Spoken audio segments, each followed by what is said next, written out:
Greetings. I'm Peter Duke, and I'm joined today by Matt Ehret. Matt is the writer of many books, including the, now I'm spacing out,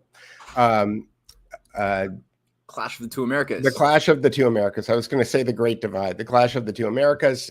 His third volume just recently came out a few days ago, and he also works at an outfit called the Canadian Patriot Press, or you run that outfit?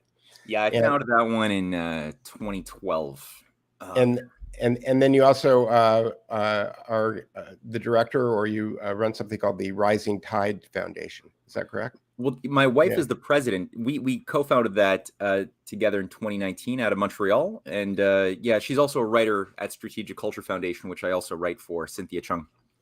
Well, terrific. And I know that you do a lot of podcasts. I see. In fact, my first question for you is: do you get a lot of sleep? Nah. Because it's for the week. Yeah, I mean, because there seems to just be a fire hose of content coming out of you. The part that I didn't get to when I was introducing myself to you earlier is about 3 months ago. There were so many disparate sources of information that I followed that had basically been marginalized and blown off of social media that I built a website called The Duke Report. Mm-hmm. And it's basically just an aggregator. I curate the sources, but I don't curate any of the stories that are on the Duke Report, except for whatever the featured story is at the top each day that, by perusing all of the articles on there, I try to figure out what I think people would be most interested in that day if they only had time to read one article. Yeah, I've found great use in your site. I mean, last few weeks I've been dipping back into it every few days, and it's a good compilation. It's an asset. Thank you for doing that. Yeah, you're welcome. And yeah, it's got a collection of search engines because finding things seems to be an issue. One of my favorites is called 50KFT, and if I understand the way that it works correctly, the guy has just tapped into the Google API and he's stripped out all the algorithms. So if you want Google without Google's politics, then you can use 50KFT. That's a pretty good one. I'll take note of that. Yeah, but I'm aware just by looking at the Duke Report of how much content you put out and how many different podcasts you do. So the reason I'm setting this up this way is because I don't really want to dig into a bunch of stuff that you've talked to kind of a lot with some a lot of really smart people, Whitney Webb and other people like that. And I did start to read your books, and I found really like in the first in the introduction, in the first couple of paragraphs, I found something that I thought was kind of unique, and I've heard you talk about it a little bit, and I'll just read what I wrote in the introduction of Clash. You propose treating U.S. history as the effect of a significant continuous struggle between two opposing conceptions of humankind, law and mind, which has shaped all seemingly discrete events throughout recorded history as one continuous function. And what I said is that it would be great if you could expand on that, and specifically how it differs from the onslaught of what I call false dichotomies that are status quo methods for controlling society. So things like political parties or ill-defined liberalism versus ill-defined conservatism. There are all these canards, right, that are wound up being used, weaponized in the media in order to kind of separate people into camps. And I started studying hypnosis about 4 years ago. I made friends with Scott Adams, and I didn't really understand hypnosis. I didn't really know much about it, and I started to study neurolinguistic programming and things like that. So I started to become kind of hypersensitized to the methodology by which persuasion is made. And one of the kind of great I think misuses of dichotomy is reductionism, right? It's like reducing all of the kind of spectrum of solutions to problems down to two. And you can do it this way, or you could do it this way, and so I'm kind of hyper sensitized to that. So when I saw, I think that I do understand that, but I'd really like to for you to kind of expound on it so that I could understand it better. Yeah, that's a really juicy way to start a conversation. That's the right way to do it, I guess. So yeah, as far as philosophical method, that is something that I have personally found has been a really great guiding light, as far as weaving through and trying to untangle a lot of the Gordian knots, which there's a lot of them when you're looking at history. Obviously, history is written by the winners. So since very, let's just say, not so nice agencies have too often come out on top in historical battles and the manufacturing of wars, the interpretation we're given in our official narratives, our school books that are promoted and passed down and made kind of worse with each passing generation while you live under an empire, detach you from the reality of how things actually happened ever more greatly. And so, how do you make sense of that when you only have a lot of fake history books? Well, source material is key, right? So, people, and this is one of the tragedies, I think, this is why there's been such an effort to extract the studying of cursive. Like, even young people today don't learn cursive. That's becoming considered outdated. The teaching of Latin, of Greek, has been something which was increasingly purged in the 1950s and especially into the 60s and 70s in our education system. That used to be a common practice to learn Latin and Greek. So cursive Latin and Greek, I don't know Latin or Greek, but I do know cursive, thank God. And having done archival work at the National Archives in Montreal for my first history book series, that's vital, because if you don't, you got to spend grueling hours reading the writings, the letters of people who made history, right? And it's a grueling process. And most, again, young people, especially today, have lost the ability they couldn't read these letters of their own grandparents, let alone people if they wanted to read Benjamin Franklin's writings. They couldn't do that. Even the finding of books that were written by people, if you look at the most important ideas and the most important individuals who really drove history forward in a good way, the books that they wrote while they were alive are hard to find, really hard to find, and so my wife and I were lucky to have a good library, but a big chunk of our library comes from having found books being thrown away at universities, being purged from university libraries or from libraries otherwise in Montreal or other places that were just purging the collected works of Erasmus, the collected works of Thomas More. Again, Ben Franklin. So there you go. That's a great master key. I think that book by Carol Quigley is a wonderful introduction. There's some fallacies with it, but it's still such a great introduction into a correct way of thinking about how history as it happened, by being sensitive to an existence of conspiracies. And usually most history books that are favored and promoted are ones that start from the standpoint that there are no such thing as conspiracy theories. There's events that happen based on pragmatic decisions to, Well, and a conspiracy theory, I mean, a conspiracy means that more than one person was involved in it, right? Yeah. I'm fascinated because one of the things that I just jotted down while you were talking is you were talking about how history is made. And you can see on the top here, my tagline on the Duke Report is that all news is made up. Some of it is true. Yeah. And that comes from my 4-year soiree into journalism, where we were making things up every day. We had a lot of times we had evidence. A lot of times people don't have evidence, as is evidenced by the whole fake news phenomenon that's been happening. But yeah, interpretation of this stuff is key. And I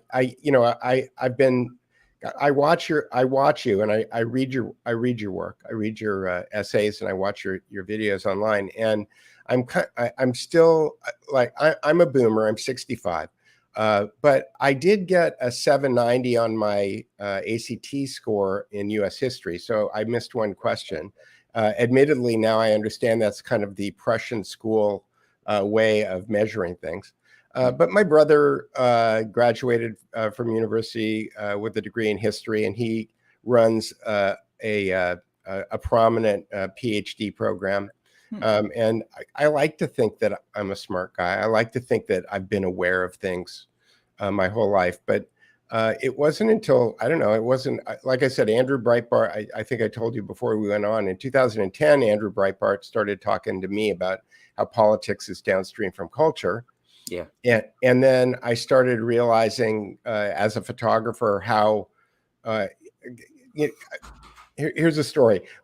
In the 1980s, I was shooting pictures for a department store one day, and I was looking at my camera. And it occurred to me that as I pushed the shutter button, that if I pushed the button at the right time, somebody out there in the world, after this picture got out in the world, would buy a sweater, right? And that by virtue of my pushing that button at the right time, that I was actually changing the reality for somebody else. And cut to now, and hearing you say that about history, it's like people do make history, right? People do sit down, and I think that the thing that we're struggling with right now that you started to touch on is that people unmake history. Yeah. And that seems to be the great crime of the epoch at this point. Yeah. Well, I mean, look at Francis Fukuyama, right? That's a great example of a neocon, neolib philosopher who's a transhumanist, and he's being sort of like rehabilitated currently.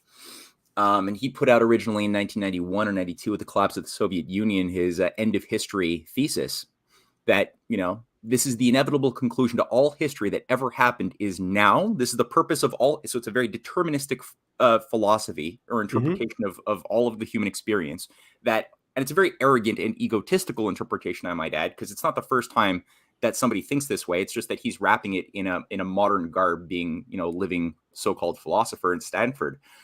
But that, at this point, it was formerly an age of disharmony, of nation states battling for their interest. And he was saying that now that the Soviet Union is melting down, it's the end of history. It's a unipolar age of static, where nothing really is going to change. Now it's just a matter of tying up the loose ends and consolidating the power into the hands of effectively a transhumanist elite above the nation state system. That's going to be an era of the past. Now we're entering this new utopian order with a new set of rules forever. And that's the end of history. Here we are. Again, arrogant, egotistical. Because, empires have always thought this way. He just put into words something that, again, he had this with the Congress of Vienna. That was chapter, I think, 3 of the volume 1 of the Clash of the Two Americas, which was, again, the consolidation of oligarchies in Europe after the Napoleonic Wars in 1815, which was, again, the idea that it was the end of history. We tried, or we allowed these arrogant wannabe gods of Olympus, right? These people who you have to get sort of into the minds and into the skin and shoes of an oligarchy or an oligarch who thinks in this unnatural way a little bit, and it's kind of like drama. That's a very useful. It's good to have sort of a dramatic instinct, because you got to vicariously put yourself into the mindset of some of these sick people without losing yourself. You don't want to be a method actor doing this, obviously, right? Right. Well, I think Aristotle said that drama is easy and history is hard, because you actually have to stick to the facts, right? Well, yeah. Well, it's a nice blend of the two. That's why some of the best dramatists are also the best historians. So when you look at people like, I was very much influenced by Friedrich Schiller, who's known as a poet and dramatist of Germany, but he's also the founder of an entire school of history called Universal History, and he gave a whole series of lectures going through the method of history. And you'd find that with his plays, they're usually the final phase of extended deep dives he would take in particularly pregnant moments, as he called it. So that history, you got these moments, right, where not all moments are created equal, and sometimes history is more like a physical process. It's not like a linear.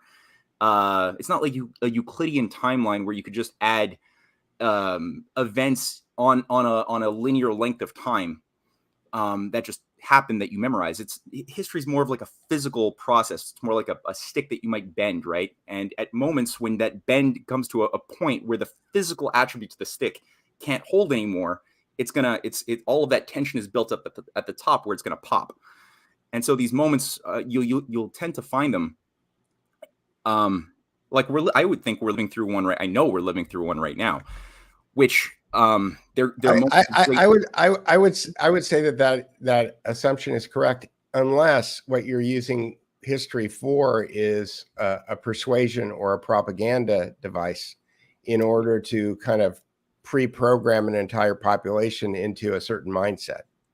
Well, that's the thing. What's causing the tension, right? Is it an artificial tension that doesn't have to happen, that's being artificially created by, let's say, a master class, trying to bring about a fake crisis and thus introduce the solution themselves of like how to restore order to the chaos that they're artificially creating?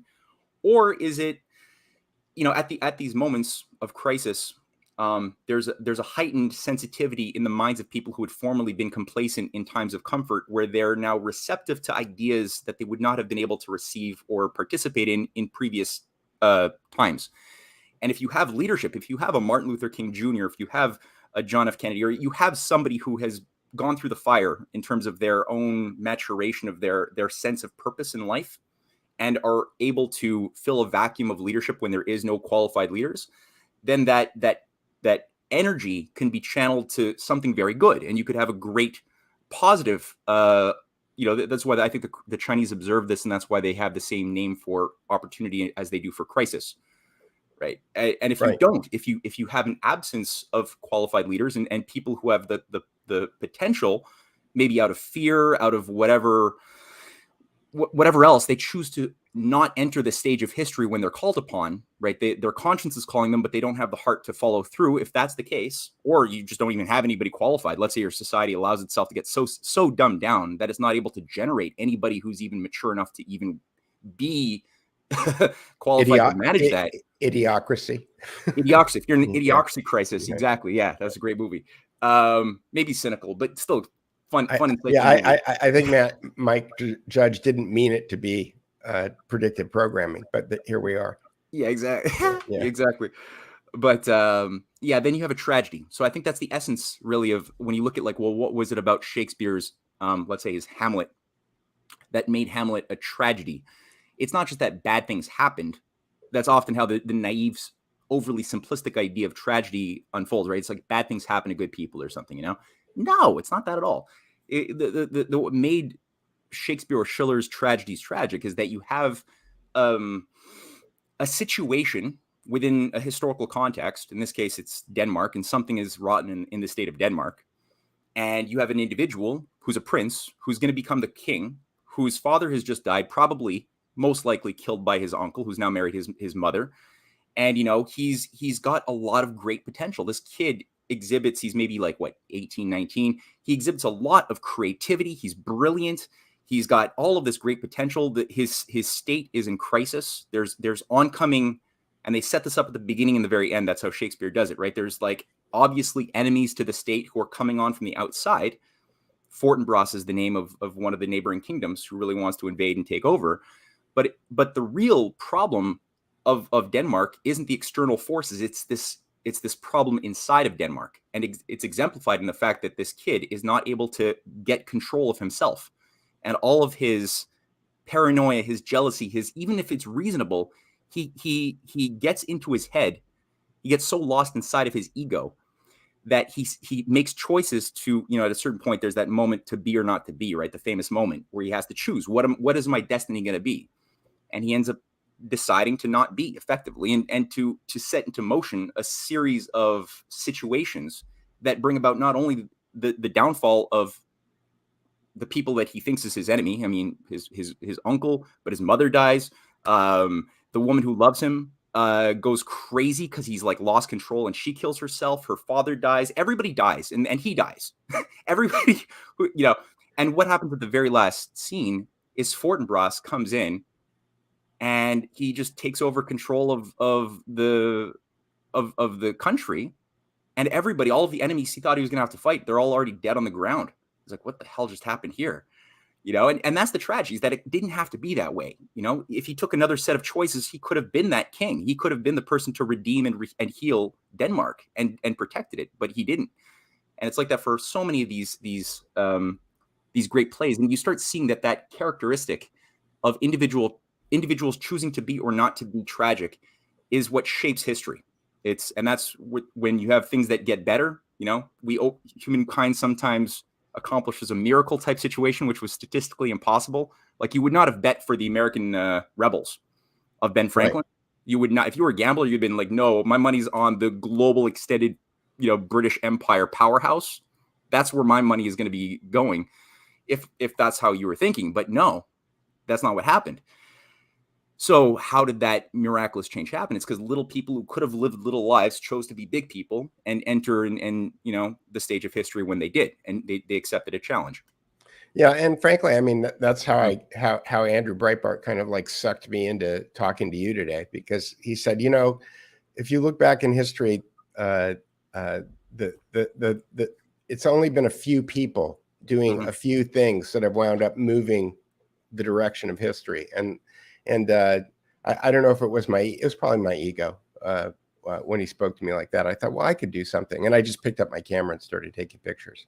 But cool. As you're talking about Hamlet and you're talking about to be or not to be, I was also thinking about Donald Trump a little bit, and I was a big Trump fan. I was in Washington D.C. on January 6th and kind of watched that whole circus unravel. I was a credentialed journalist at that event, and I was I was up close with Trump early in the day. It was very cold, but I kind of watched the whole thing kind of devolve, and the fact that Trump got all of those people there without actually really having any kind of a plan, not any plan that I know of. Maybe he had a plan, but whatever plan he had disappeared. But in retrospect, kind of several years later, in looking at Trump and looking at the things that he did accomplish and didn't accomplish, I largely think that he'll be remembered for getting people to understand the concept of fake news, that they're being lied to. You can judge him on the things that he did or didn't do, but from just kind of a pure psychological standpoint, I think there are a lot of people who consume media kind of in a thoughtless way, just assuming that whatever the person with the nice tie on telling them in a very kind of professional way what the what reality is, that people started to kind of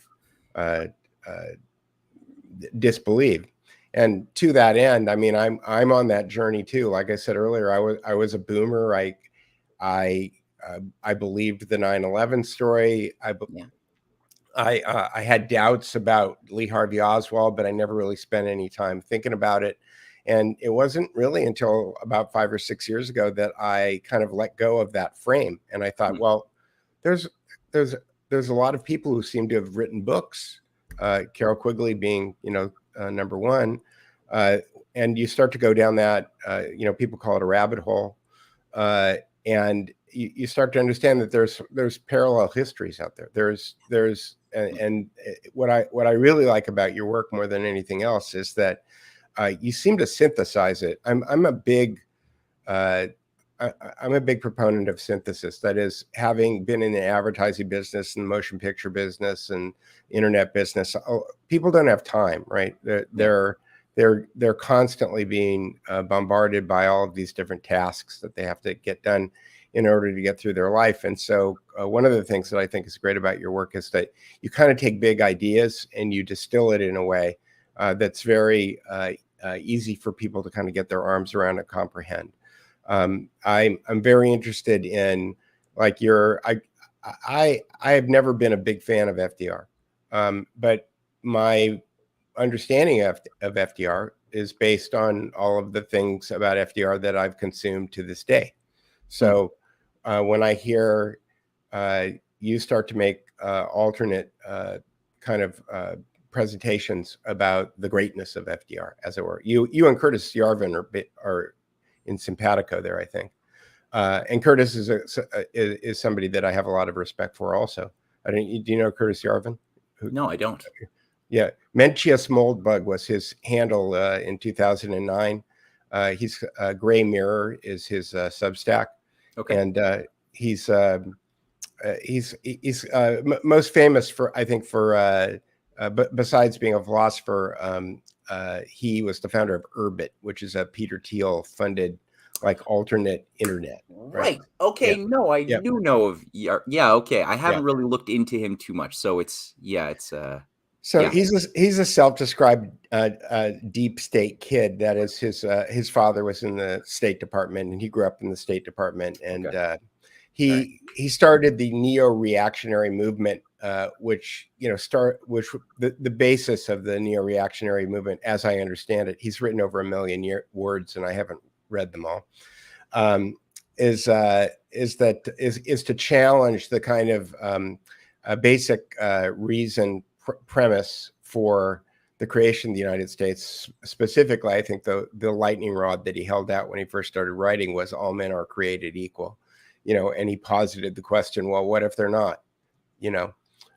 We've got this system and we built it on this premise, and what if we find out that premise isn't correct?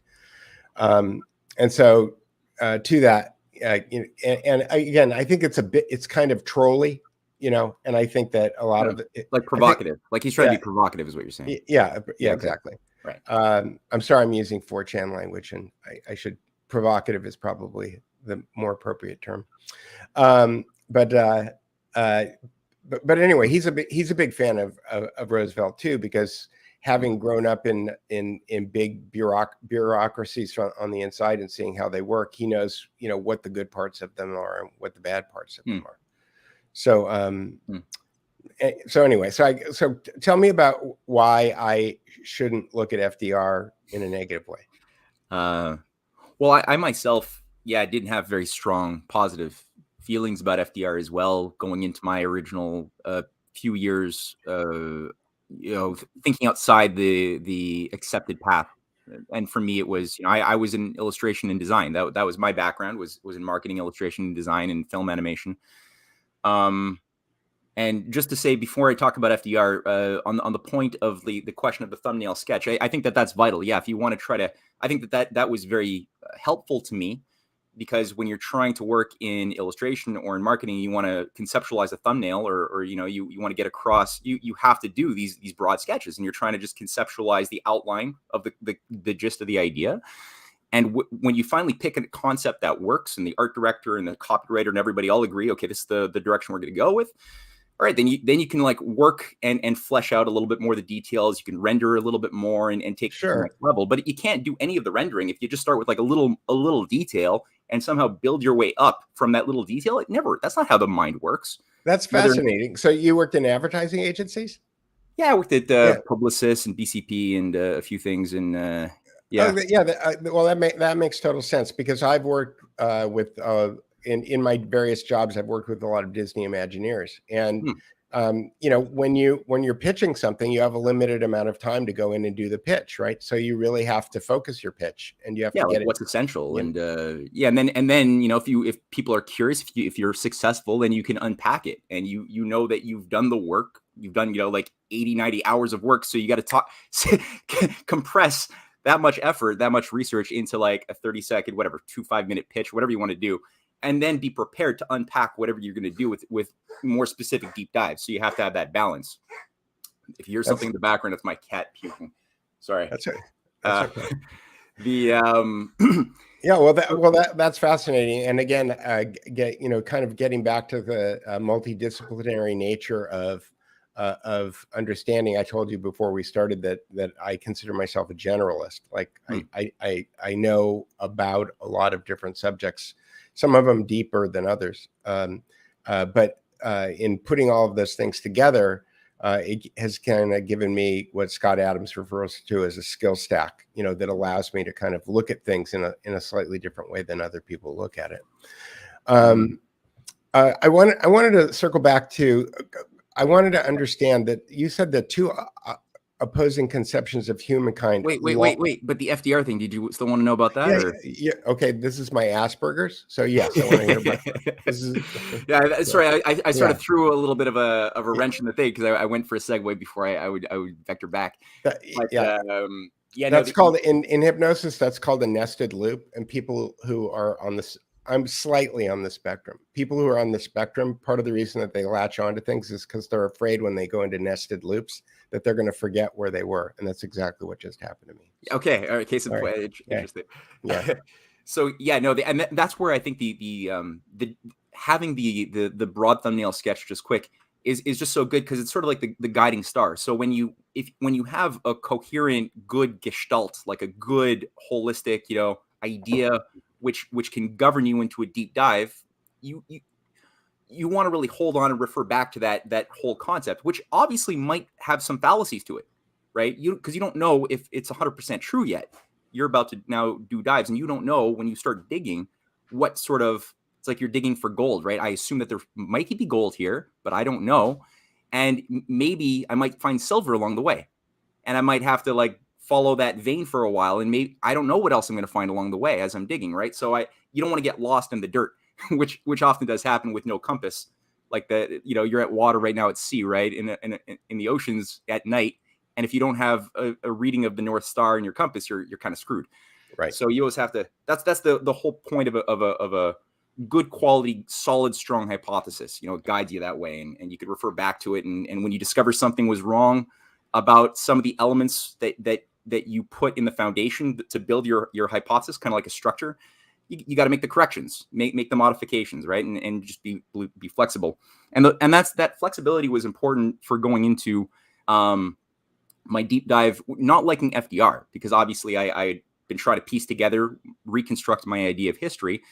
I had the good fortune at the time to also encounter early on the writings of a recently deceased American economist who really I found to be of high value when I started reading his writings of Lyndon LaRouche.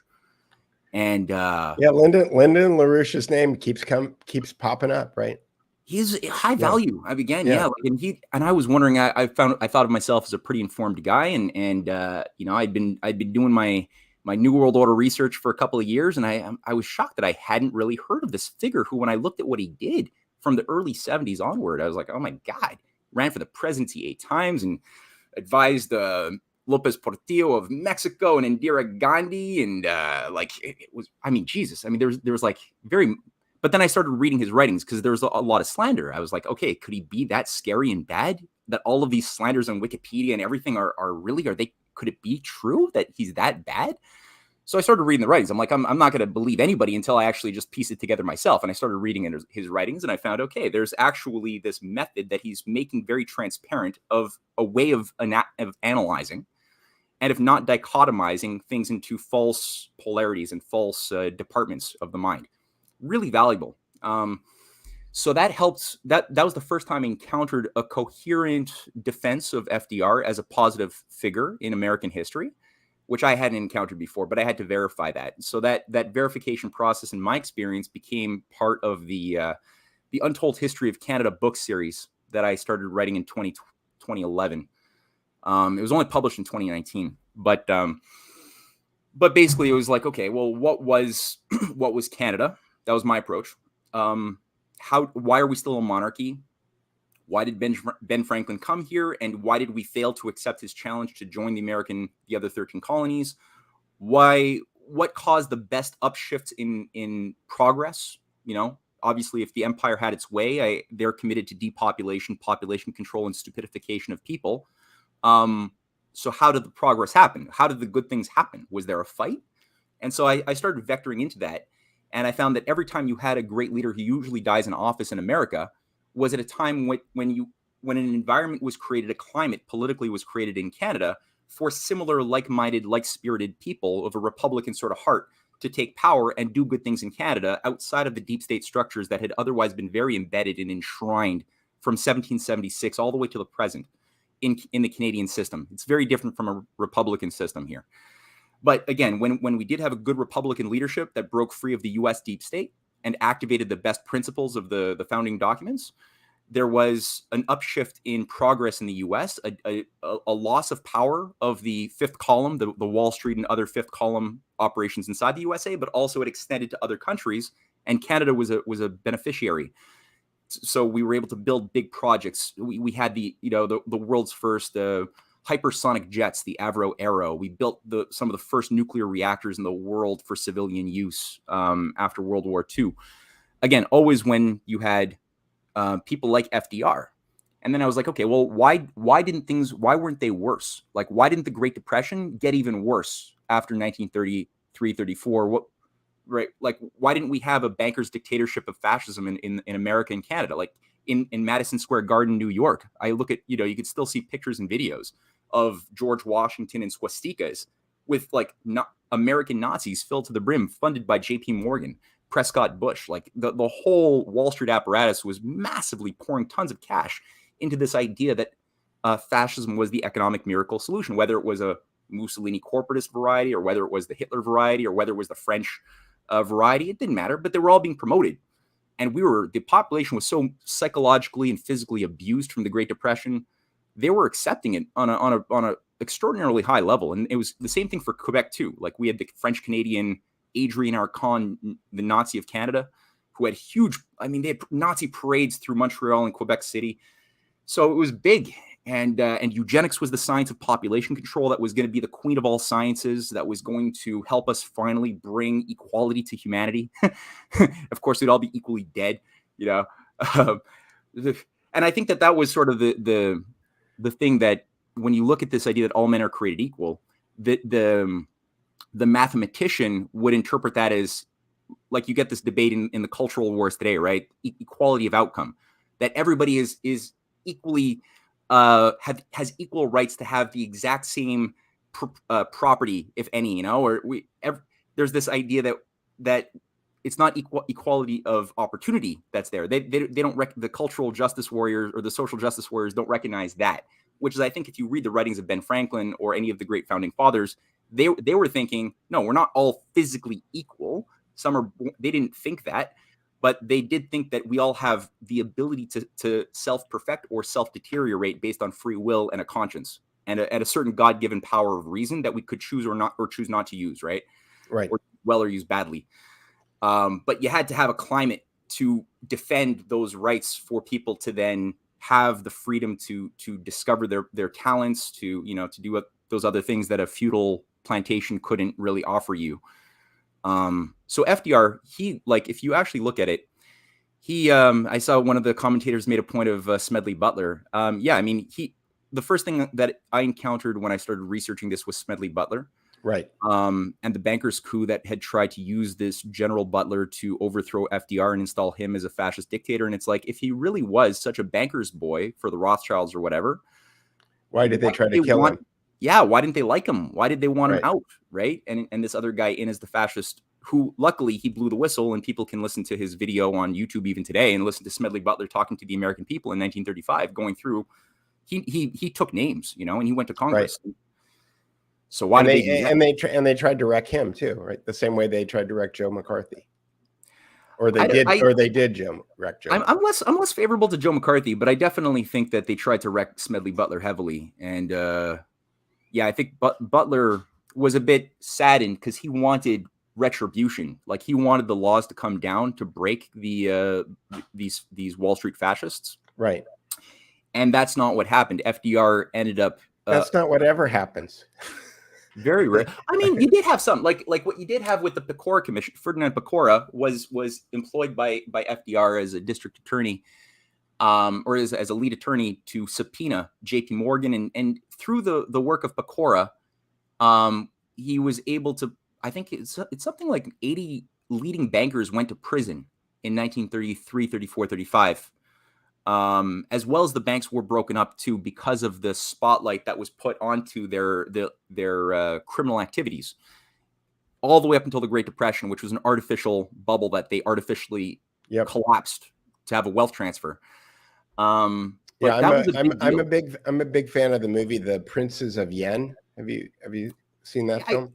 I actually, a friend just sent me that this week, and I got to watch that. Yeah. It's great because people, you'll hear that things like the Great Depression were architected, they were financially architected, and you go, well, how does that work? And what's great about The Princes of Yen is that Richard Warner basically breaks it down exactly what the process is. And as an economist who was living in Japan while it was all happening. So wow. It's a fantastic story. And I look at like what's gone on with Bitcoin in the last week or so, and read the stories about the different banking establishments that were playing games with buying, a bunch of Bitcoin and then selling it on the side and doing all kinds of other tricks. This is an old story. Yeah. Well, it's good to demystify it. Like that's the great thing is they hide behind complexity. And they try to say, oh, but if you haven't gotten a PhD in economics and macro analysis, then you have no right to have an opinion about economics. And it's like, no, you're hiding.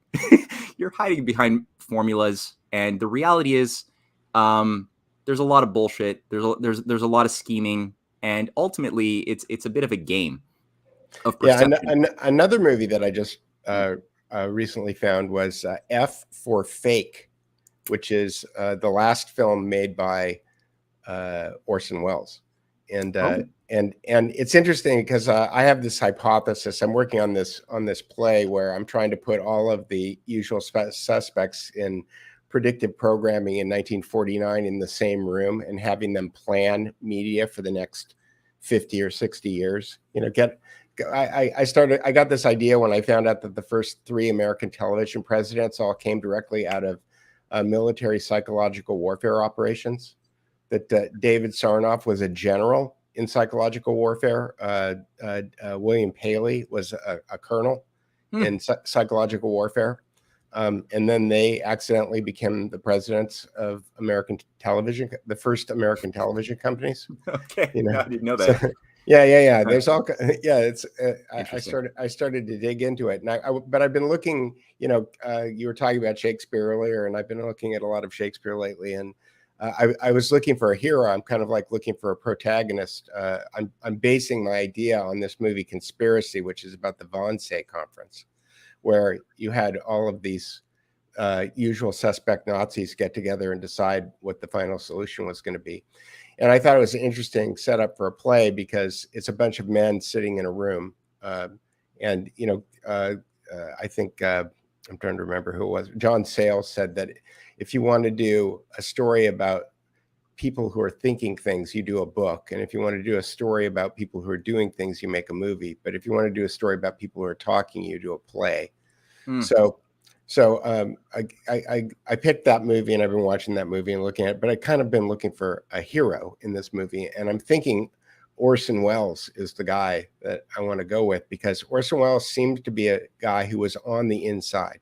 Like, he did Citizen Kane, and he was kind of like a made man. And he did a lot of work for the United States military during World War II. But there was a giant period of time between the end of World War II and about an 11 or 12-year period where he wasn't working at all. He was kind of like making little independent movies in Europe. And I found this movie, F is Fake. And it's about how people should not trust experts. That's the conceit of the film, is that if you trust experts, you are going to be fooled. And so I know this is a bit of a sidebar, but or a nested loop, as they would say in hypnosis. But I don't have a suggestion that I'm trying to make. Well, no, I mean, it's no, I'll let you. No, sir. Yeah, keep going. No, go ahead. Well, I was just going to say, I think your project is vitally important. We have a deficit of quality cultural content right now. I mean, it's vitally important that I think people tap back into the quality of storytelling that we used to have greater access to in the past, which moves the mind a little bit. It doesn't just spoon feed you a way to think or just manipulate your emotion, but really gives you something to ponder. I was thinking about the movie 12 Angry Men a little bit, the classic from the 60s. And, it's again, a movie that sort of does that. Obviously it's not plotters, but I mean, it's people dealing with a serious moral problem. A young guy, I think he's like Hispanic or something, seems to have obviously killed this person, this innocent victim. And it seems like a case closed shut situation. And you got the 12 people in the 12 jurors. Now they just have to deliberate and come up with the guilty verdict. And everybody wants to do it except one person was just not convinced that if they declare guilt, then this young person is going to be given the electric chair. They die, and everyone just wants to go home. It's hot. It's like there's no air conditioning, and the tension level rises and rises. And the guy is just saying, "I agree. He might have done it, but if we're going to kill this kid, we really have to be sure." And I feel like we've skipped steps, and he's just forcing people to deal with little paradox after little paradox. And you discover in the course, it's so artfully done that in this 2-hour session, which really I think all takes place in a room, that all of your own, the audience watching, has had to confront the fact that no, we all would have sided 99% of us with the 11 people who were all like, he's guilty. And then no, we ourselves had prejudices and assumptions that we are all guilty of, that would have made us wrong killers, in fact, Right. of an innocent young man. Well, yeah, it's the Milgram experiment, right? It's like, Yeah, yeah, that's the one where you're rewarding people. The Milgram one is the one you're rewarding people to commit for a shocking people because somebody's I'm going to go back and take a look at 12 Angry Men again. The thing that was interesting to me about Wells is that he also did that famous radio broadcast of Mars Attacks, War of the Worlds. Yeah, where and there's great footage of him kind of apologizing in England and saying he didn't really mean to do it. And there's all kinds of interesting kind of assumptions that I'm making. Milton Erickson is probably like the most preeminent American hypnotist. And he was working for the OSS during World War II. And I was watching Gaslight, the movie Gaslight.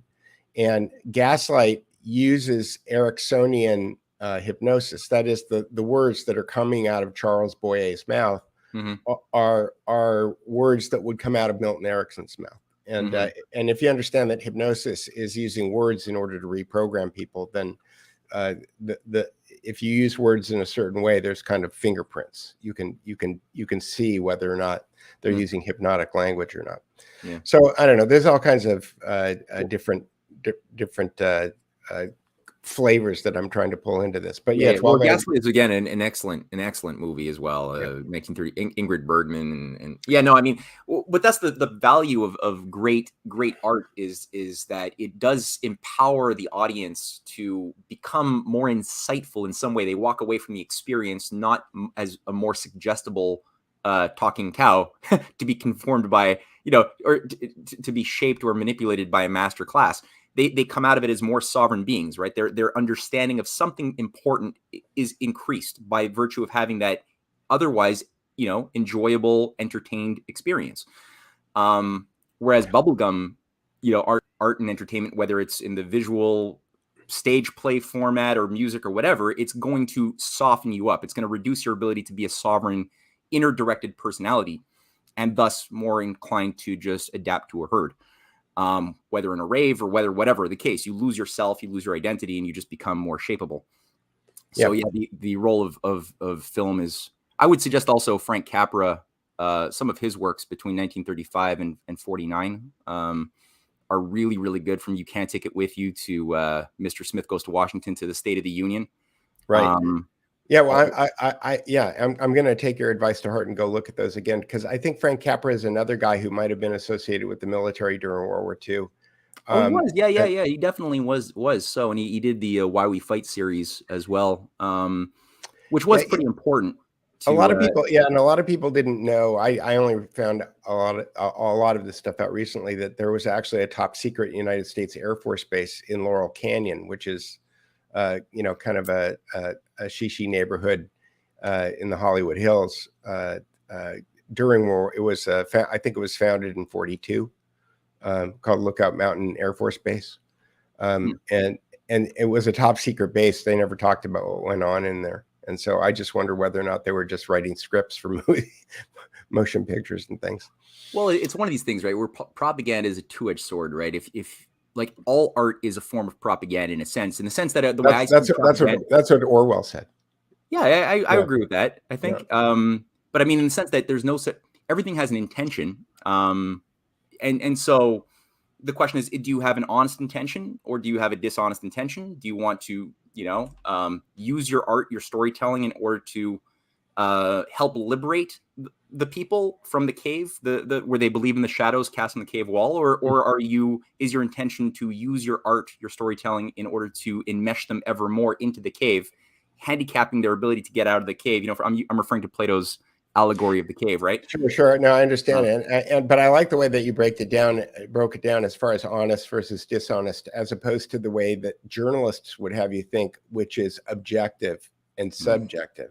And I just don't believe in objectivity. I believe that we're all the product of our experiences and our senses, and that we all have a point of view, and it's based on wherever it is that we came from and whatever it is that we've experienced. And, we can be honest, like you said, and try to be true to our honesty. But I think that the idea that anything is objectively true is kind of a hurdle too far for me. Well, it's like this is the whole dichotomization. It's like I tend to agree with you, and I think it's important philosophically to really to think this stuff through a bit, because it's not so self-evident, in the sense that there is, like an outside of me, which is not me. I didn't decide, that this bottle would be shaped that way. I'm not the one who discovered the rules of petrochemicals that made the plastic happen. Like there's billions and billions of concepts that existed way before me that shaped the world, much of the world outside of me that I live in, and I'm trying to like map out and navigate through and make sense of before I die. But there's also there's something that's really inside of me that's purely tied to my lived experience, my personal inner feelings, my identity. So I would call that my subjective universe, and there's this objective universe. But at the same time, the division of one to the other is really not so clear. In the sense that when you look out into the objective so-called, or if I look at the objective side of myself, like I'm looking at myself, I exist. Right. I could take a God's eye view and look down on myself and be like, okay, I still exist. There's consequences to my decisions having been made or not made. And internally, from the my eye view, there's this I that is both subjective and objective at the same time. And I think it's the same thing for the universe, right? Like I'm looking at this universe, which seems to have a purpose in it. That there's a purpose to why planets are formed, and why suns are birthed within galaxies, and why the periodic table has order. Why isn't it all random? Why is there a certain periodicity to the occurrence of elements, right? And how they interface with our concepts. When we come into greater knowledge of the laws of the universe that were there before humans, the universe responds to our ideas, if they're true. And it gives us an ability to, again, make petrochemicals. Like, I mean, this is not something that would grow off a tree, right? It required actual eurekas, discoveries to have been made and transmitted to other people for this to become a thing. And it came out of the earth. And, people make this kind of like weird separation between the things that we make from the earth and the earth. But, that plastic is as valid. I made a video last week that I posted where I did a parallel edit between Dennis Meadows, who's one of the guys at the Club of Rome, and George Carlin doing his famous the earth has been through some crazy shit. Yeah, monologue. Exactly. and it's actually quite dark. When I wound up putting the video together, it's actually quite dark because people laugh at Carlin because he thinks he's making fun of something that's imaginary. And then when you cut it in with the guy who's very, very serious about getting the population down from 8 or 9 billion to 1 billion. But he's got all kinds of justifications for it. It becomes very dark. But when you hold the plastic bottle up, I can't help but think about that. Yeah. Well, it's part of this thing. Like, we are natural. Like the people like Dennis Meadows, they start with the assumption that the human mind, everything is natural, except the human mind, because the human mind, when it is creative, it does what no other species in the ecosystems do, which is we choose to discover laws, transmit them, and make life better for ourselves and our grandkids who don't even exist yet. Like, we act in these nonlinear ways that other animals, they just adapt to their controlled ecosystems. Rabbit populations will grow or they will decrease depending on whether you have abundance in nature or not. If you have an ice age, the rabbit species will like take a big hit.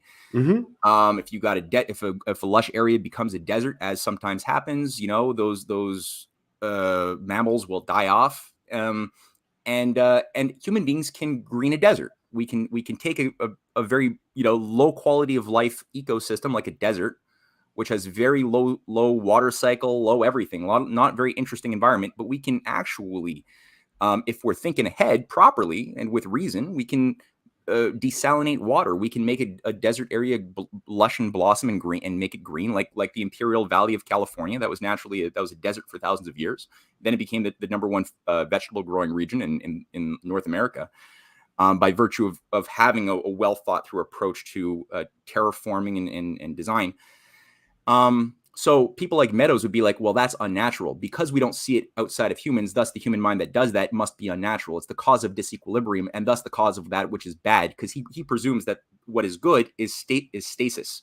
Equilibrium is good, and everything that detaches you from that is bad. And the mind is the most, when it's creative and when it's healthy, is also very nonlinear. Right. And it can impact nature both for bad or for good, depending on whether we have wisdom or folly guiding our thoughts.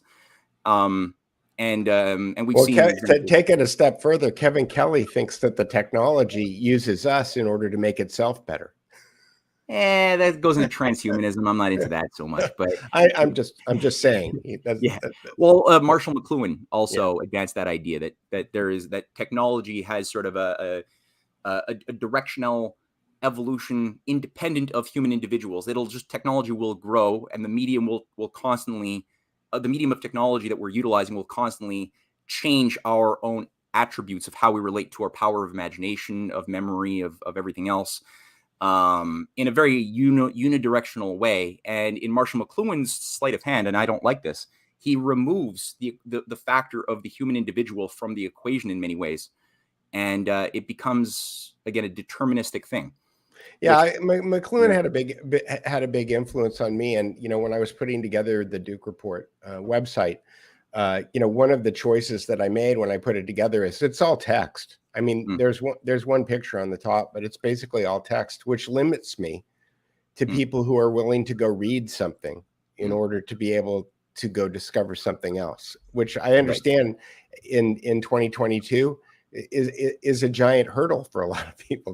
They don't want to go do that. And but that was kind of by choice, because I thought, if people aren't willing to go and try to read what is going on, I don't know that I want them as my audience. That is, I could go in a TikTok direction, and I could try to figure out how to take current events and turn it into TikTok, but that Joe Biden's got that woman working for him. So he's way ahead of us there.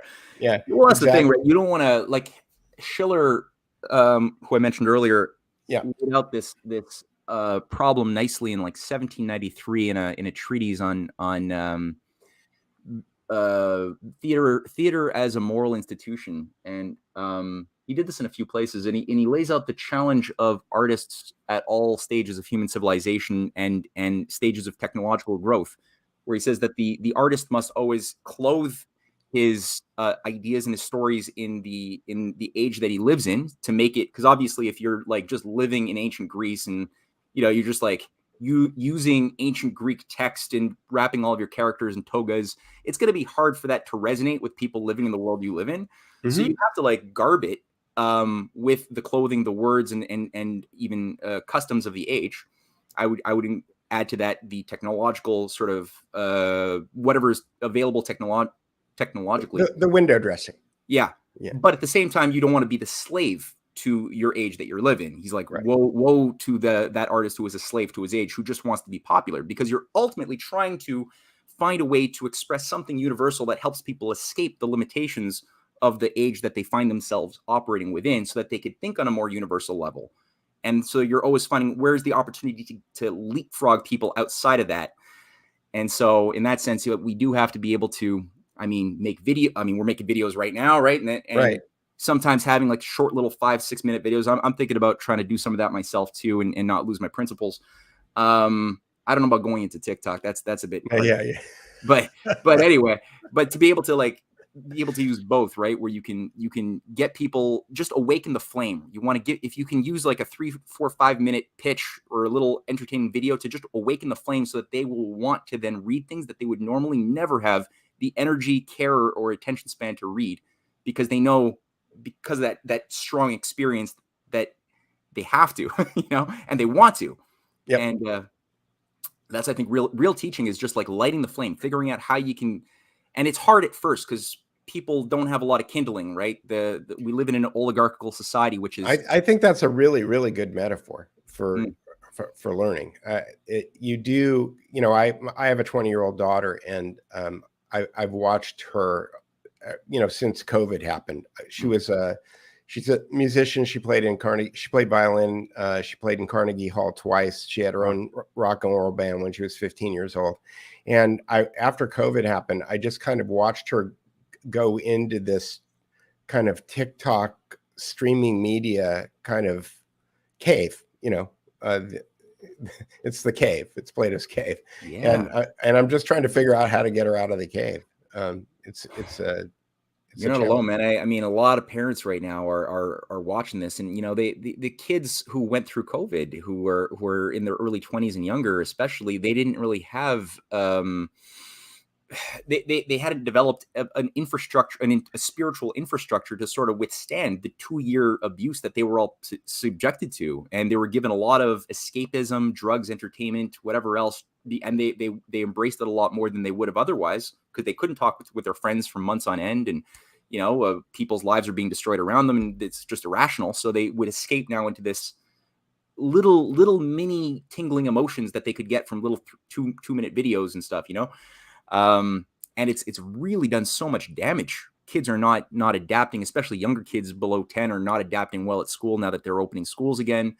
They're regressing a lot. And so, yeah, I encountered that a lot amongst parents who are just trying to figure out how the hell. I mean, it's good that your daughter's older. She has a classical music sort of base, which I think it probably provides her a guide that a lot of people don't have, because it takes a lot of technique, aesthetical like sensibilities to master the violin. And that's a good reference point to work your way out of a cluttered state of mind, you know?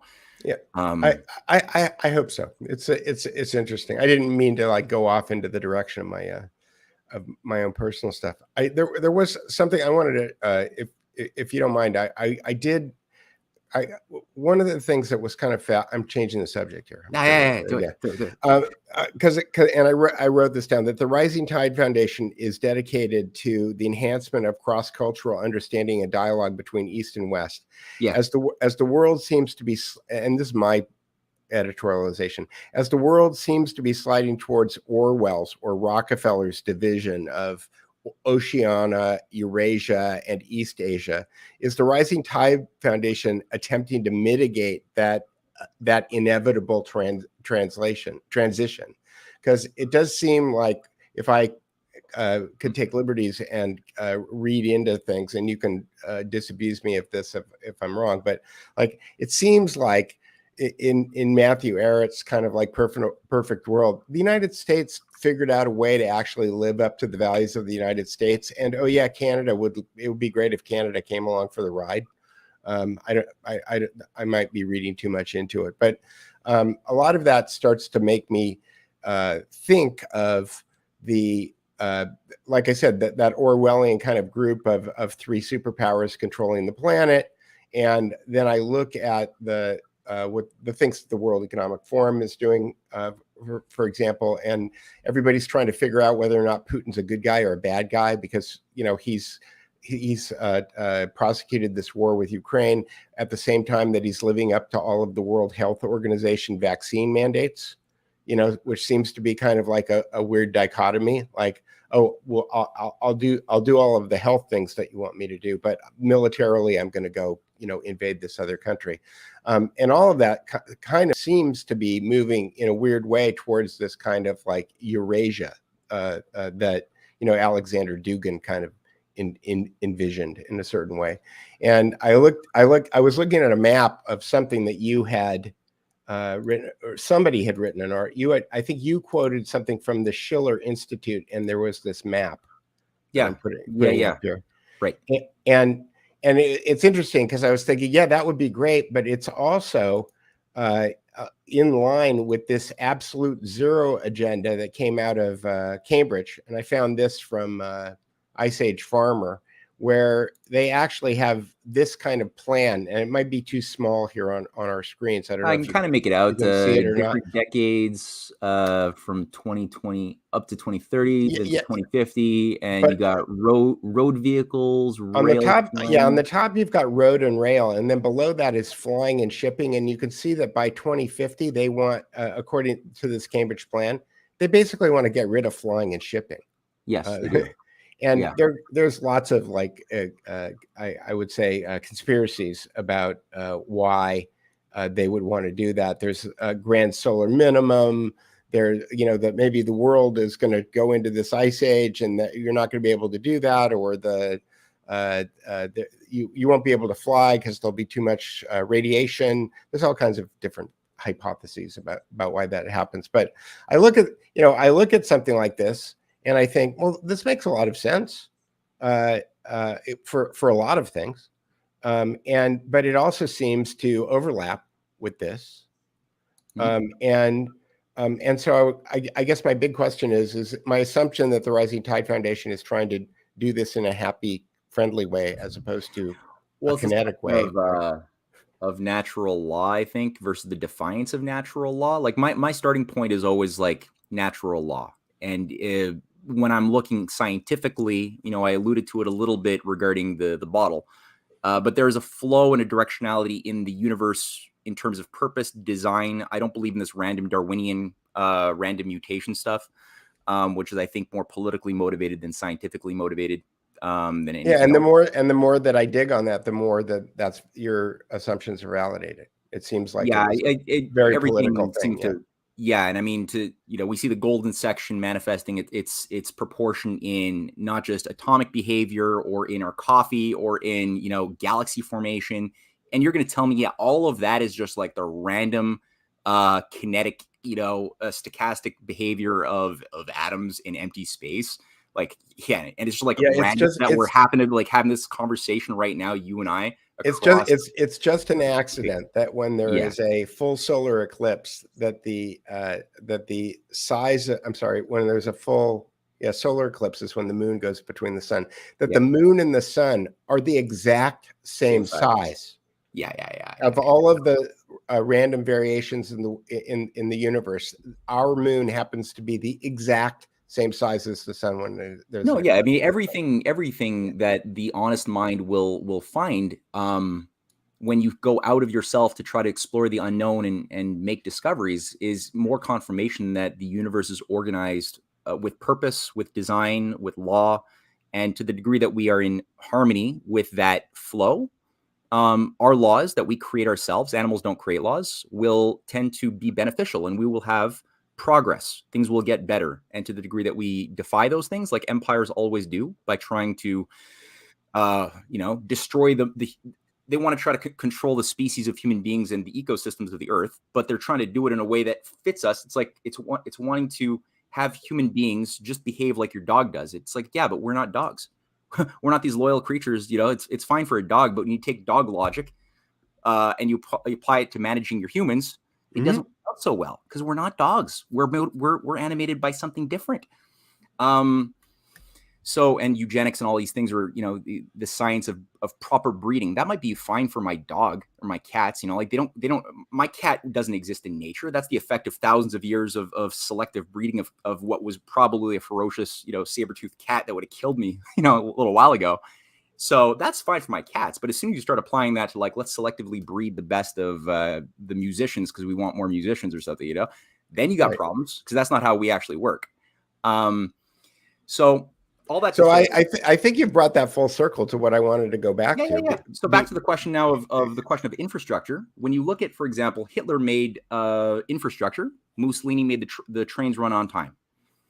Now, they were also hardcore fascists, and Hitler was very, very committed to reducing the world population to acceptable, scientifically managed patterns with an elimination of useless eaters.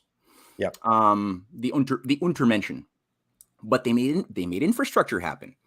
So is the infrastructure intrinsically a good or a bad? Well, it's kind of like is a sword a good or a bad? It depends on how you use it to cut your bread or kill your neighbor. So I think it's the same thing FDR made infrastructure. He made trains. He made electrification of the South, of a lot of things. He built, the Tennessee Valley Authority, the Rural Electrification Project. The powers of productivity increased quite a bit under the infrastructure that was built. The question was, if you just kept it there, it would be very similar to the Autobahn and other things that were being done in Germany. The difference was one of intention and idea content. Did he believe in harmonizing the self-interest of each individual sovereign entity as a citizen who has inalienable rights with the general welfare of the state as a whole, as the Constitution outlines? The Constitution's preamble outlines that the nation is devoted to the general welfare, and the Declaration of Independence, which they're sort of like two dual founding documents. It more emphasizes the inalienable rights of the individual as the basis upon which the nation is created. Now, that might seem like a dichotomy, like a false dichotomy. Like, oh, how could you have one and not the other? Right. Or how could you have both? Right? Don't you have to pick one? Well, and that's what communists say, like, oh yeah, there's no individualism. It's all about the state. Or the hyper individualist would be like, no, the general welfare is an abstract concept that doesn't mean anything. It's all about the individual.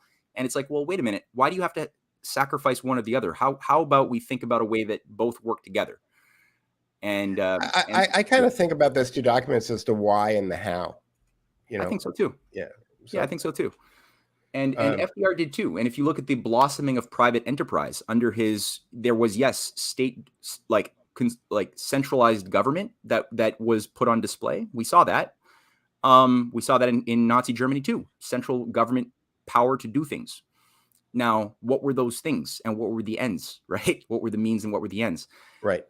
In the case of the New World Order, Hitler, Mussolini, Franco agenda with their British brethren that they wanted to be, part of the same thing, and their American counterparts in Wall Street who were all supposed to be in the same, game plan for the managing and divvying up of the world order. That was very different from the type of concept of human beings, of government, and of law that people like Roosevelt fought for and died for. Because again, under Roosevelt, you had more state and more private enterprise and private initiative grow and blossom, as well as the state. So you had both. You had it as well under JFK and previously under Lincoln. And that would be what current dichotomists say was impossible. Either you have to be an Austrian school libertarian and be a Republican, or you have to be a fascist Keynesian and be a Democrat. And it's like, no, you don't have to be any one of those extremes, or be an Adam Smith follower of free trade or a Marxist follower of Das Kapital. Pick an extreme. And it's like, no, I don't want to play that game. Right. Or you could be like I said, when I started studying hypnosis, I realized that people frame things, right? Yeah.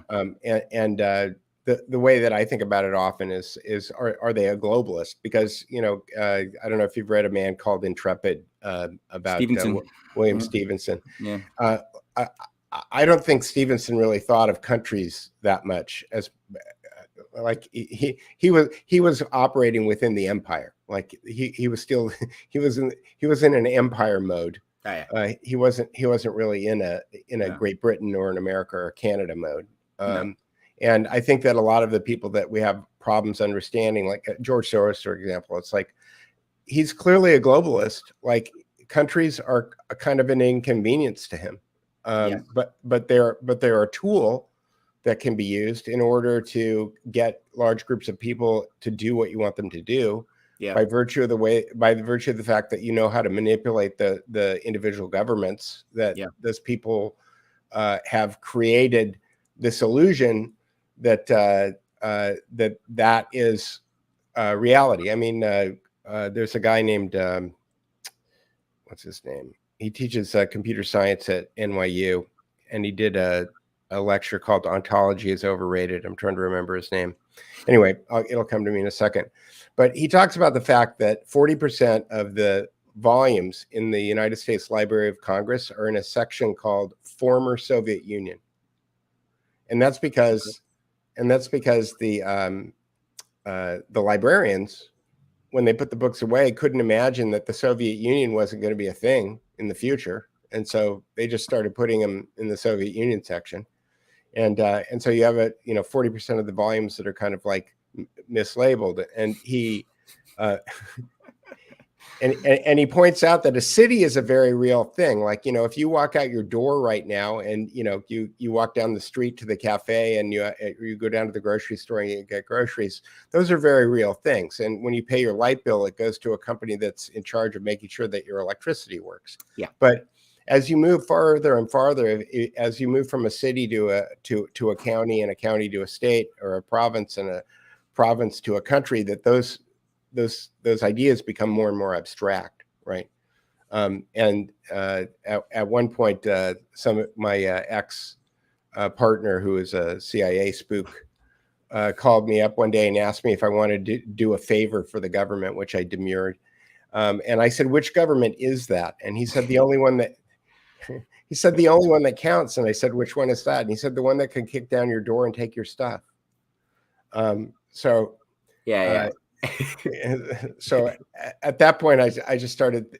Again, we're running.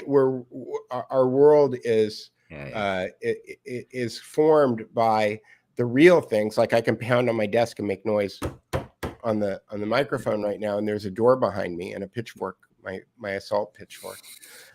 But as we get farther and farther away from this, the control mechanisms become more and more abstract and more dependent upon the stories that we're told and the stories that we consume. Well, that's exactly why, and I like the fact that Breitbart got, and this probably made him such a dangerous person, I'm sure, that he got that politics is downstream from culture, because if you have everything is like, from my standpoint, the primary battlefront is the cultural epistemological warfare battlefront. The stuff that people tend to be more passionate about is less important than they may realize in terms of the geopolitical economic analysis. It's important and you don't want to ignore it, but obviously it's secondary to the fight over the soul of people, because culture is something which is like, it's this invisible spiritual field. It's the soil in which the seed of each one of our souls grows or doesn't grow. Right? If you got fertile soil, that seed is going to grow into a lush plant that it was meant to be, producing good fruit. And if you've got those seeds growing in crap soil with no sunlight, no proper nutrients, it either is not going to grow, or it's going to grow in a very deformed way. It'll make like a little mutant. And that poison inside of the root is going to like flow through the branches and everything that you do as a consequence. So the idea of, I think, the importance of, as you have more technology in society, this is where the technology of the state and the technology of science and like the conventional ideas that we have, kind of move together with culture. They have to all move together in a harmonic way. And government is a technology. There is a science of government, and it's based upon these considerations of the fact that we have these. It's like an invisible machinery.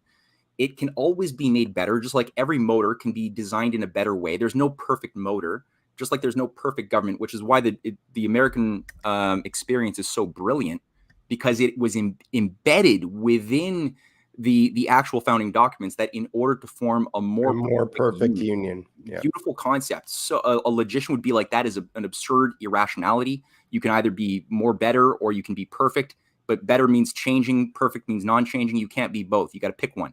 And the founding fathers weren't that stupid. They weren't logicians. They were scientists. And so they understood that we have to have embedded within the government that we create, which is a rejection of the hereditary orders of society that had formerly governed for most of human experience.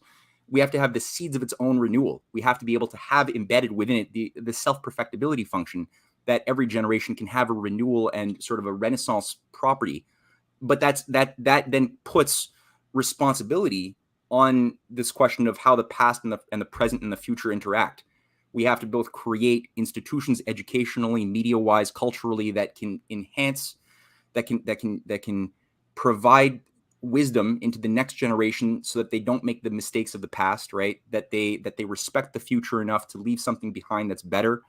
And that was the general motivating current, I think, for most of recent human history for the past few hundred years, that made everything good, was this idea that even people who were not intellectual, they had this morality that, okay, my world, I have to give something to my kids and my grandkids that are going to come after I die. And everyone was more able and equipped to emotionally deal with their mortality. They had a deeper concept of their immortal soul, and how that, how they lived their life was tied to that. and they didn't want to do damage to their soul by being bad people or by disobeying their conscience. And today we've really been severed from those deeper traditions and identities, to the point that we've lost this year.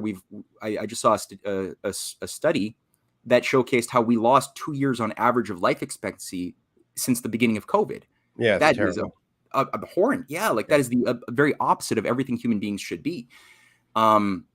So the thing with science of government is that it has to coincide with, okay, when you have like the power of the atom, a powerful science can do a lot of damage or a lot of good, right? The atom could, with knowledge of the atom that is a relatively recent discovery 100 years ago, or a little bit longer in the quantum world, this gives you a power of feeding the world 10 times over. You could green the deserts of the earth. You could do so much good with this power contained in little bits of matter. We didn't realize that you could tap into all of this energy. But at the same time, if you could also do a lot of damage, more damage we could have ever imagined possible to ourselves and all of nature, right? So it's like that for government. If you have a government that is powerful, as America was, the United States of America was a powerful government.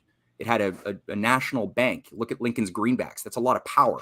You could enslave people if that government is taken control of. If the machine of government is taken control of by a sociopathic supranational deep state, they could use those machines to enslave us. Or you can use that as we the people, right? As a nation is defined by the people themselves, who give their consent for their representatives to act in their behalf and hold them accountable. If you have that type of culture, then the government as a central government is a great weapon to do battle with this oligarchy, which has been there since the days of Babylon, as a hereditary continuous function that is never gone away. Sometimes the oligarchy will backstab each other at different times, and some new family will, edge its way into the upper echelons, and an older family might be taken down a notch, Right. But overall, it's a continuous function, and it operates the same way. So the nation state is, again, good or bad, but that's why you need to have culture moving at a faster pace. All three, right? The mind, the body, the soul, the culture, the institution of the formal government, and the science all have to be moving together. But the culture always has to. Why don't we have Beethoven's anymore? What we have Alma Deutscher, this wonderful young girl who's a great prodigy, but where's the Rembrandts? Where's the Da Vinci's? Where's the Beethovens and Mozarts and Bachs and Schuberts? Like, why are we told that we can't do that anymore? We teach that to students. I was in art school and I was told, like, that is the past. That was from the Baroque period. We are now living in the postmodernist period, and now you have to adapt your aesthetical sensibilities as an artist to accommodate this new postmodernist age. That's what's expected of you, and that's what you need to do if you're gonna make it. It's like, well, what a destruction of potential. How many young people could have not eaten that garbage and actually tapped into much more beautiful potentials they had within them to advance and make Beethoven's work even better, right? Right. It all. A wise man once said to me, not only yeah, but hell yeah. And so I could talk for a long time and agree with everything that you just said, but you're pretty eloquent. So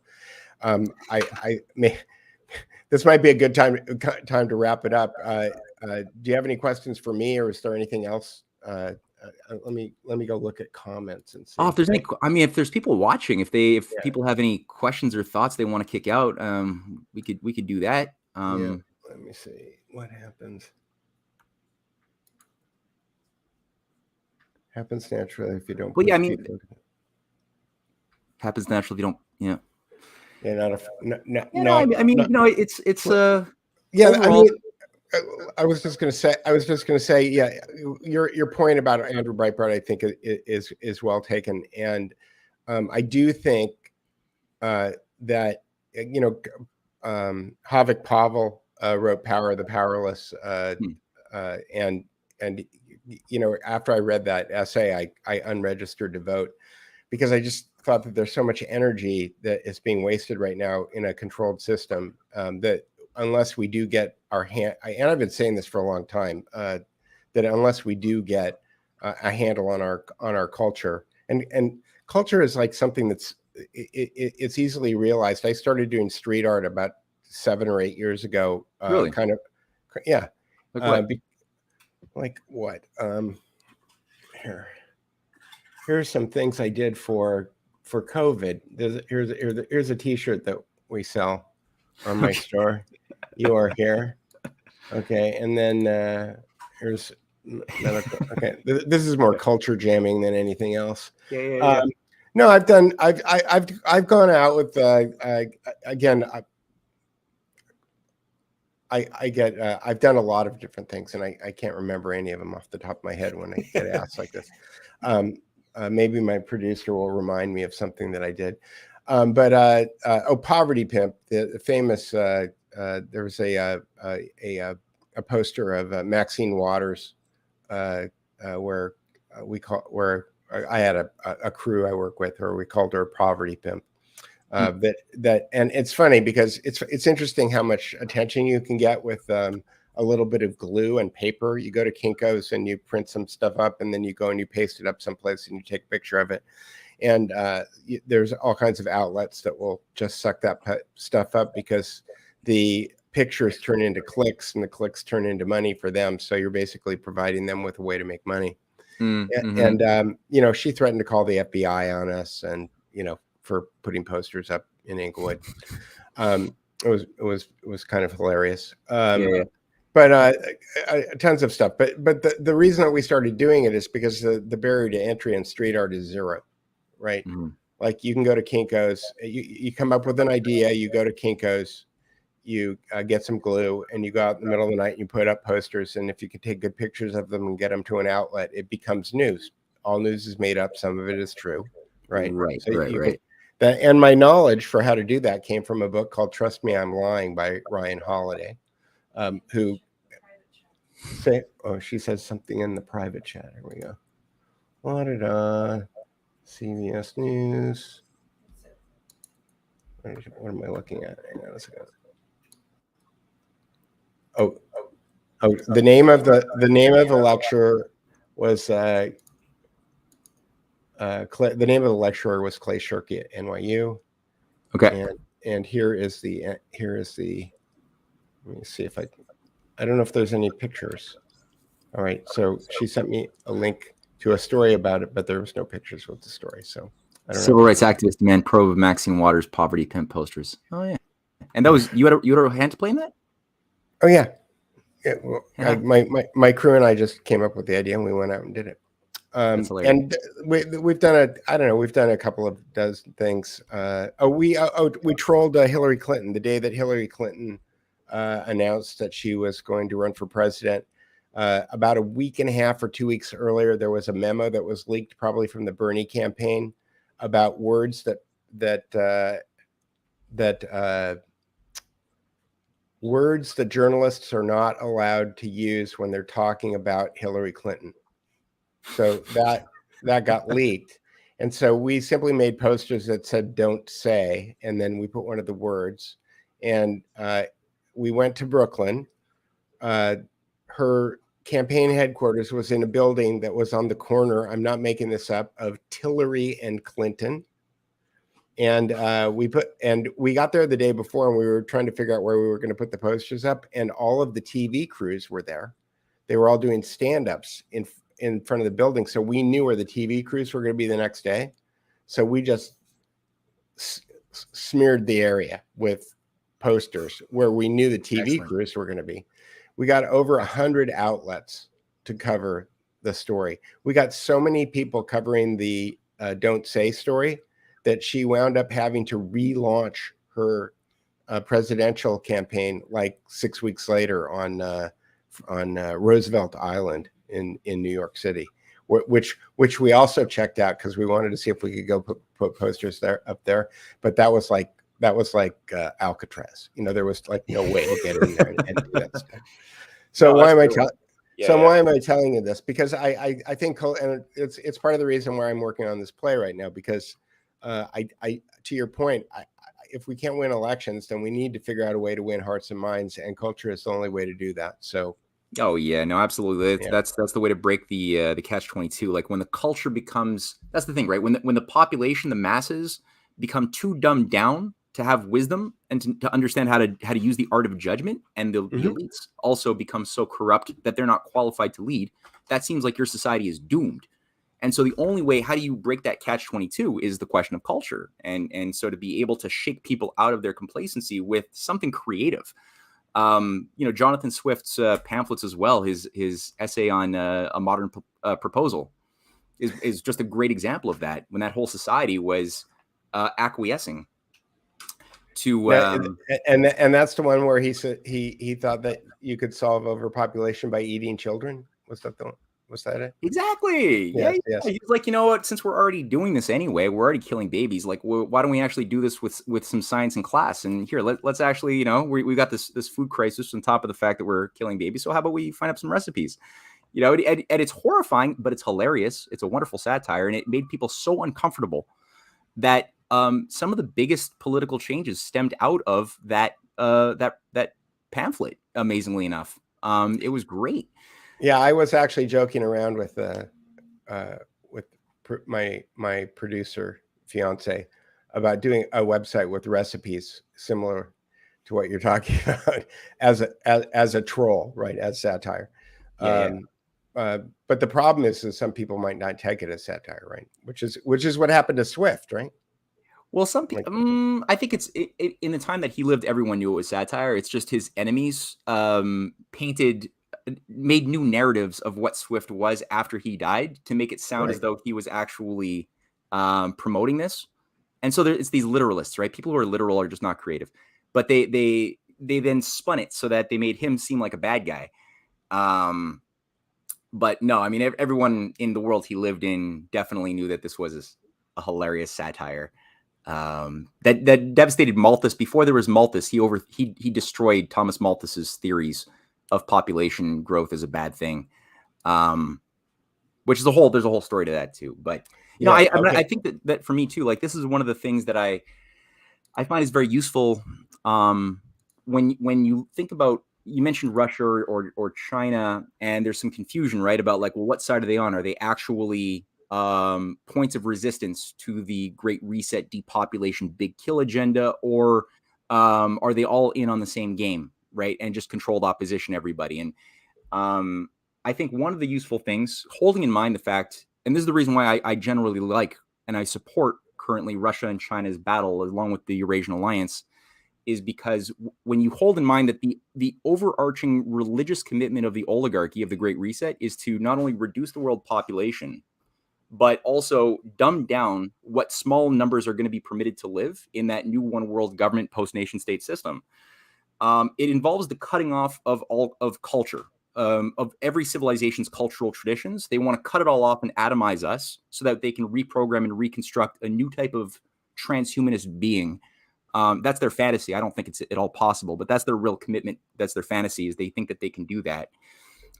Whereas when I look at the culture, first of all, when you look at the political, the physical, economic program of Eurasia, of Russia, China, especially with the Belt and Road Initiative, if you look at what is being unleashed, you have the biggest increase of industrial productivity through projects like that. You have 40,000 kilometers of high-speed rail going 400 to 500 kilometers an hour. You've got magnetic levitation rail being deployed, but also new engineering cultures. And everywhere where you have these big rail lines through Eurasia all the way into Europe, as well as branch points into Africa, the Middle East, and offers for South America too. You have industrial corridors. So you have not only nearly a billion people that have been pulled out of poverty, but the quality of cognitive power of those people who are beneficiaries of these big projects is increasing massively. And then if you look at the culture, the other aspect, I watch sometimes Chinese shows and movies because I want to know, like, well, what is the cultural field in which the Chinese themselves are being, what's the fertile soil or infertile soil? And what you tend to have is a Confucian Renaissance. So what you have being sponsored in their film as well as in the shows is a high degree of complex scenarios of plot lines that always have a moral characteristic imbued within the plot lines that are tied to often cherishing their ancient 5,000-year-old civilizations. It's embedded in the stories of Confucius and other things. Same thing for Russia. Russia's maybe on a little bit lower of a level because Russia has a more powerful Western fifth column that still controls their central bank in Russia, for example. China maintained control of their banks as state banks. They didn't allow it to be privatized, and they kicked out Soros back in '89. Russia was slower to the game. They only kicked out Soros in 2015, and their private bank, their central bank is still private, and it is still obedient to the IMF under a bunch of liberalizers who are tied also to the World Economic Forum. People like Anatoly Chubais. There's quite a few. German Greff, who's the head of Sberbank, is another World Economic Forum beast. And there's certain power structures that were embedded and created in the 90s that are still there, despite the fact that there's been, and the reason why I still support Putin and the nationalists is that I can clearly identify in my mind's eye a battle between two different factions, two different forces representing two different ways of thinking within Russia, especially since the late 90s. Right. And at different times, some battles are won by the. So is Putin the FDR of Russia? Not yet, but I think he's got the potential to be. I know that one thing is FDR's birthday wasn't celebrated in the United States at all. And for those who did celebrate it, they tried to repaint FDR like a green Keynesian fascist to support their fascist policies, which is they made a scarecrow. So either you make a scarecrow to celebrate to justify fascism, or you make a scarecrow that if you're let's say an Austrian school libertarian, you make a scarecrow of a cartoonish FDR that also didn't exist to absorb hate. But in both cases, it's not the real FDR as he actually fought the Wall Street and London bankers. It's not that guy. So I think that in the case of Russia, they did celebrate FDR very, very vigorously for the past few years. And in fact, my book series is being published by a publishing house in Russia currently. They've just finished the translation, and I've been doing a series of interviews. Congratulations! Thank you. That's great. And I've been doing a series of interviews, and they really want me to emphasize what were the economic lessons of the Tennessee Valley Authority, of the New Deal. What were those things exactly, in order to better understand how they could express themselves in the Russian context. China's already quite advanced in their ability to wield state credit for the development of big infrastructure. Like I said, Russia has less of those abilities. Russia is more of their nationalist patriots have more control over their military and intelligence, much less so in their finance and culture. China's got a better handle on it, but everybody's still acquiescing to the great, nobody is saying that the big lie of COVID or man-made global warming are big lies. Nobody is saying that. And I think part of them, I would like them to say it.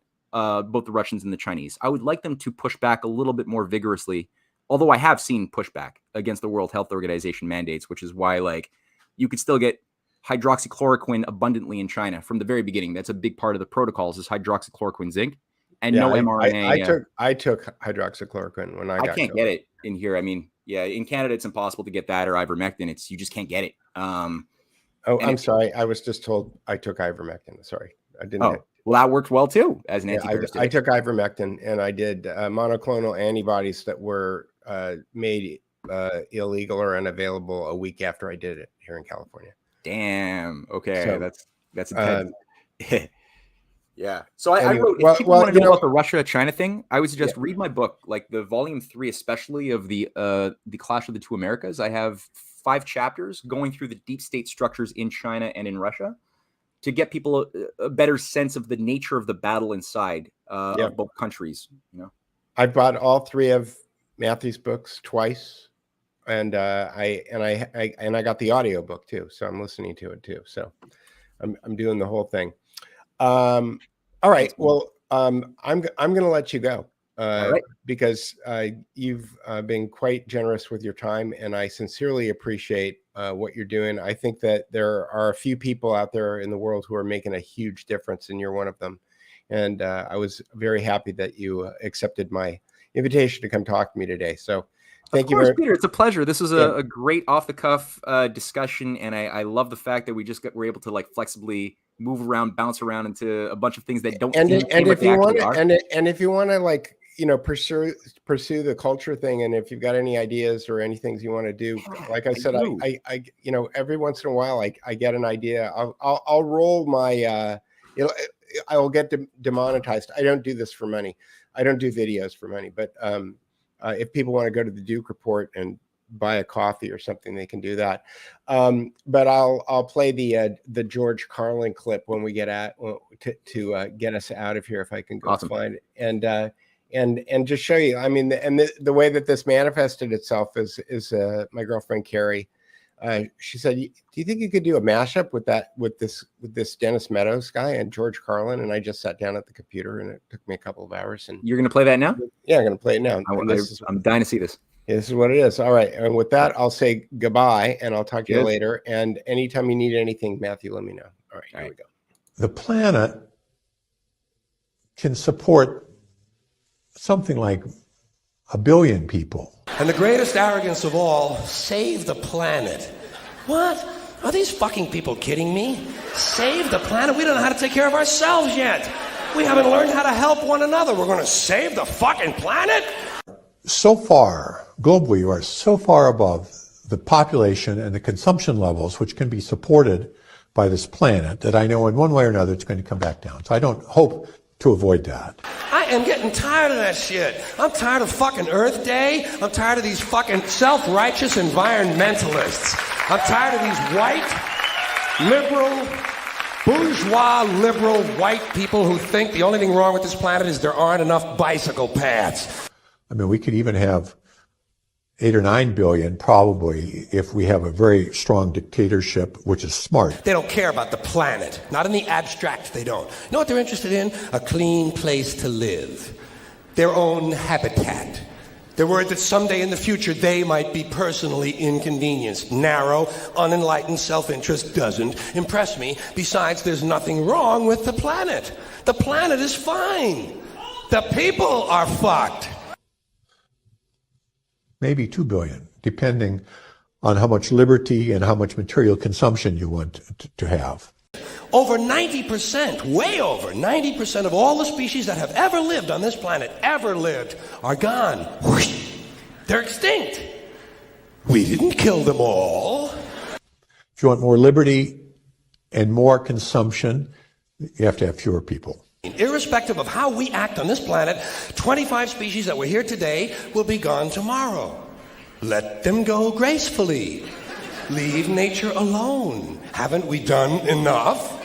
Unfortunately, you never have smart dictatorships. They're always stupid. The planet has been here for 4.5 billion years, all right? 4.5 billion. We've been here, what, 100,000? Maybe. 200,000? Maybe. And we've only been engaged in heavy industry for a little over 200 years. 200 years versus 4.5 billion. And we have the conceit to think that somehow we're a threat? That somehow we're going to put in jeopardy this beautiful little blue-green ball that's just floating around the sun? Planet has been through a lot worse than us for a long time. Been through earthquakes, volcanoes, plate tectonics, continental drift, solar flares, sunspots, magnetic storms, the magnetic reversal of the poles, bombardments for hundreds of thousands of years by comets and asteroids and meteors, sandstorms, erosion of all kinds, cosmic radiation, worldwide fires, worldwide floods, recurring ice ages, and we think some aluminum cans and some plastic bags are going to make a difference? Planet isn't going anywhere. We are. So, but if you had a smart dictatorship and a low standard of living, you can have it. But we want to have freedom and we want to have a high sentence, so we're going to have 1 billion people. We're going away. We're going away. And we're now at 7, so we have to get back down. Pack your shit, folks. We're going away. And we won't leave much of a trace either. Thank God for that. Maybe a little styrofoam. Maybe a little styrofoam. I hope that this can be slow, relatively slow, and that it can be done in a way which is relatively equal. Think, what would you do trying to defend against this pesky, troublesome species? Let's see. What might... viruses. Viruses might be good. They seem vulnerable to viruses. And viruses are tricky, always mutating and forming new strains whenever a vaccine is developed. Perhaps this first virus could be one that compromises the immune system of these creatures. Perhaps a human immunodeficiency virus, making them vulnerable to all sorts of other diseases and infections that might come along. And we're now at 7. So we have to get back down. That's it. Good night, everybody. Good night.